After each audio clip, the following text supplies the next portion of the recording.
Hat trick ഭരണം ഉറപ്പിക്കും എന്ന് CPM-ഉം ഇടതുപക്ഷ ജനാധിപത്യ മുന്നണിയും ഒക്കെ ഉറപ്പിച്ചു പറയുന്നതിന്റെ കാരണം എന്താണ്? എന്ത് കണ്ടിട്ടാണ് ആ ആത്മവിശ്വാസം? ഇത്രയും അധികം ജനക്ഷേമ പ്രവർത്തനങ്ങളും വികസന പ്രവർത്തനങ്ങളും ചെയ്തിട്ടുള്ള ഒരു സർക്കാർ എന്നുള്ള നിലയിൽ തീർച്ചയായിട്ടും മൂന്നാമത് ഇടതുപക്ഷ ജനാധിപത്യ മുന്നണി സർക്കാർ തന്നെ കേരളത്തിൽ ചുമതലയേൽക്കും എന്നുള്ളത് തന്നെയാണ്.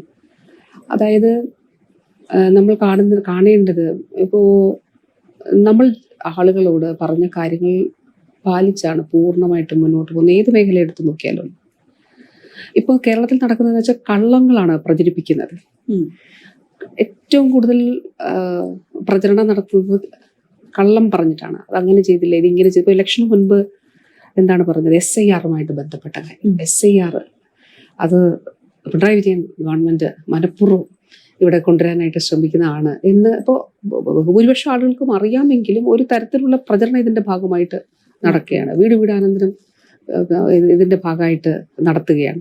ഞാൻ ഇവിടുന്ന് പറഞ്ഞു വിടാൻ വേണ്ടിയിട്ട് ശ്രമിക്കുകയാണ് എന്നൊക്കെയുള്ള എത്ര തെറ്റ് ആയിട്ടുള്ള, എത്ര അബദ്ധജടിലമായിട്ടുള്ള പ്രചരണങ്ങൾ നടത്തുന്നുണ്ട്. പക്ഷെ ഇടതുപക്ഷം വികസനം മുൻനിർത്തി ആണ് നമ്മൾ മുന്നോട്ട് പോകുന്നത്. ആശുപത്രി, സ്കൂൾ, അടിസ്ഥാന സൗകര്യം, അത് തീർച്ചയായിട്ടും ഇടതുപക്ഷത്തെ സംബന്ധിച്ചിടത്തോളം പറയുന്ന കാര്യങ്ങൾ അത് ചെയ്തു പോകുന്ന ഗവൺമെന്റാണ്. ഞാൻ ബഹുമാനപ്പെട്ട CM-നെ കുറിച്ച് ഇടയ്ക്ക് പറയുന്ന ഒരു കാര്യം, അതായത് ഒരു മുഖ്യമന്ത്രിക്ക് ഈ ഒരു കാലയളവിൽ ചെയ്യാൻ കഴിയുന്ന ഏറ്റവും കൂടുതൽ ഔട്ട്പുട്ട് അതിൽ കൊടുത്ത CM-ആണ്. അത് മാത്രമല്ല, ഇപ്പോൾ IoT-യുടെ ഒക്കെ കാര്യത്തിലാണെങ്കിലും CM-ന്റെ ഒരു വിഷൻ അതിനകത്തുണ്ട്. ആദ്യം നമ്മളിത് ചർച്ച ചെയ്യുമ്പോൾ ഇത് നടക്കുമോ, ഇൻസ്റ്റിറ്റ്യൂട്ട് ഓഫ് ഓർഗൻ ട്രാൻസ്പ്ലാന്റേഷൻ? കാരണം ഇത്രയും അതൊരു ഓട്ടോണമസ് ഇൻസ്റ്റിറ്റ്യൂഷനാണ്. പിന്നെ ഭാവിയിൽ അതൊരു വലിയ എഡ്യൂക്കേഷൻ ഇൻസ്റ്റിറ്റ്യൂഷനായിട്ട് മാറും. നമ്മൾ കാണേണ്ടത് രാജ്യത്ത് ഇതിൽ വേണ്ടി മാത്രമായിട്ടുള്ള ഇൻസ്റ്റിറ്റ്യൂട്ട് ഇല്ല, കോഴ്സസ് നടത്താനായിട്ട് ലോകത്ത് മൂന്നാമത്തെ. അപ്പൊ ഇതൊരു വലിയ വിഷനാണ്. അപ്പൊ ആ രീതിയിലേക്ക് നമ്മുടെ ഒരു സംസ്ഥാനത്തെ മാറ്റാൻ കഴിഞ്ഞു ഈ കാലഘട്ടത്തിൽ എന്നുള്ളത് തീർച്ചയായിട്ടും അഭിമാനവും സന്തോഷമുള്ള ഒരു കാര്യമാണ്.